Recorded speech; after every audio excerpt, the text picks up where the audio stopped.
Hey, let's take you inside the tent, get you updated on the latest injuries in the Bay. Proud to partner with UCSF Health on this segment and bring in Professor of Orthopedic Surgery, Dr. Nirav Pandya. Hey, Doc, what's good? I'm doing good. How are you guys doing? We're doing okay, except for we're super mad at the Giants. Seems par for the course this season. Yeah. Do you have any idea, Doc, when they will recover from being bad? That's a tough question, and Dibley might have to be their catcher. I mean, they're kind of going pretty slim at the catcher position. Let's talk about those guys. Patrick Bailey, concussion. What are we looking at here? It's a 7-day list in baseball, but obviously there's a lot of variance with concussions. Yeah, absolutely. And I think this is Bailey. I think is his second concussion as well, too. So anytime a player, particularly at the catching position, where the hand-eye coordination, the ability to kind of catch, react quickly, it's kind of critical. So for a second concussion, you may have an individual who kind of clears through the protocol, just like we know in NFL players, but gets to the final step. And yes, you can exercise, you can bat, you can do all those things, but is your ability to catch, 90, 95 mile an hour balls?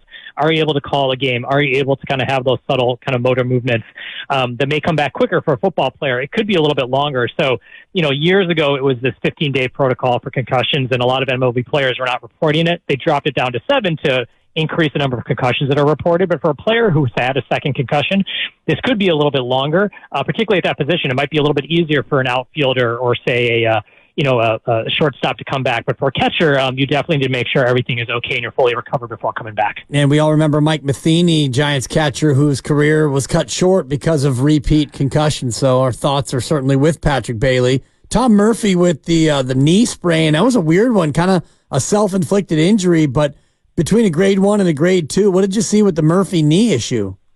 Yeah, I think that I think they reported that he felt, quote unquote, a pop. And typically the two things when you feel a pop you're worried about, number one, is it a meniscus? Or number two, is it an MCL injury? And typically when you're thinking of 4 to 6 weeks out, they're saying it's a quote-unquote knee sprain. You're thinking it's probably a grade 1 or 2 MCL, which for a baseball player can be problematic at the catching position because you are squatting, going up and down. You are rotating. So even though it seems like for a catcher that shouldn't be a big deal because they're not running, there's a lot of strain on an MCL, particularly when you're squatting and coming back up. So 4 to 6 weeks for a grade 1 to 2 for a catcher does seem to be something that's appropriate. The real question is, and it's hard for catchers as well too, is that how are you going to be able to respond when contact's coming towards you, particularly on that leg?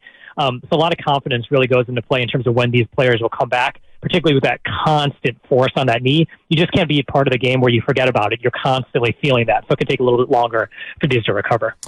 Doc, let's hear about Jorge Soler as well, who, by the way, is again not in the lineup tonight. And all they have mentioned is it's a shoulder issue.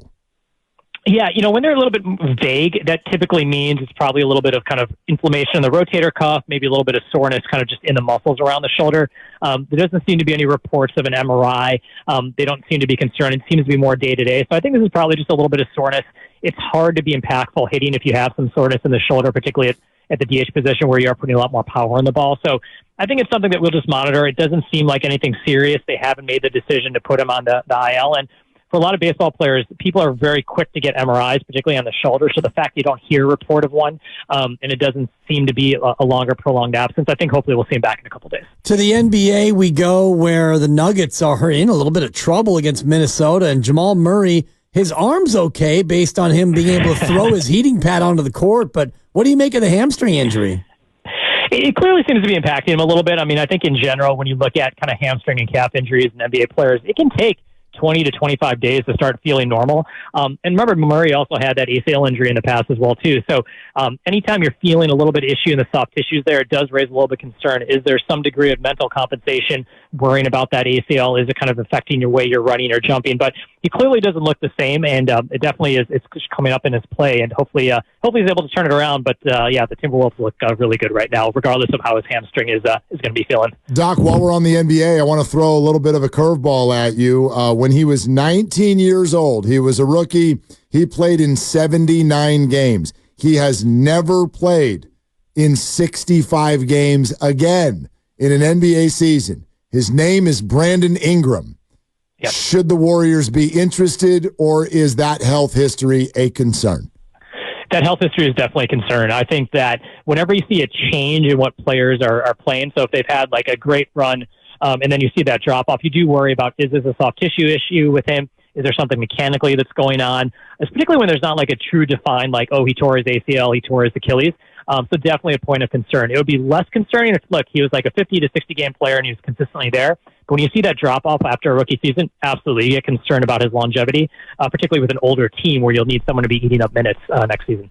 All right, Doc. I know that there is a live batting practice session today for Blake Snell. There was a bullpen session over the weekend.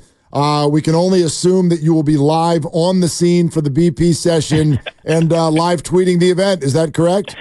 Yeah, with no Warriors basketball, I got to find something to live tweet about. So, yeah, Blake Snell jersey in the cart, Yeah. Let's go. Eligible to come off the injured list tomorrow, Doc. Absolutely. I think he'll be all right. We'll see him out there. There could be emergency Pandya. Stand by. Stay close to your phone. Thank you very much, sir. No problem. Take care, guys. All right, there he goes. The proceeding was sponsored by UCSF Health. Yes, Blake Snell is